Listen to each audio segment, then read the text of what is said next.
In Surat city અભિયાન અંતર્ગત સુરત પોલીસની એસઓજીની ટીમને ઈ સિગારેટ પકડવામાં સફળતા મેળવી છે।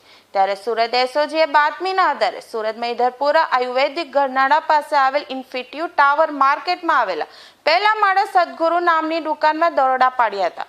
મળતી માહિતી મુજબ મૂળ રાજસ્થાનના ઝાલોરનો અને હાલ ગોડાદરા ખાતે વૈકુંઠ ધામ સોસાયટીમાં રહેતા વિક્રમકુમાર હંજાજી રાજપુરોહિતને ઝડપી પાડ્યો હતો।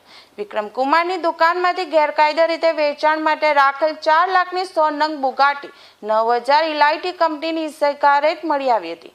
આ એક ઈ સિગારેટની કિંમત 4000 રૂપિયા છે। ઈ સિગારેટ ભારતમાં પ્રતિબંધિત છે। હાલ તો આરોપીને પકડી પાડીને મૈધરપુરા પોલીસ સ્ટેશનમાં આ મામલે આરોપી વિરુદ્ધ ગુનો નોંધીને વધુ કાર્યવાહી હાથ ધરવામાં આવી છે। સિગારેટ ક્યાંથી આવી હતી અને અત્યાર સુધીમાં કેટલાને વેચવામાં આવી છે તે અંગે પૂછપરછ કરવામાં આવશે।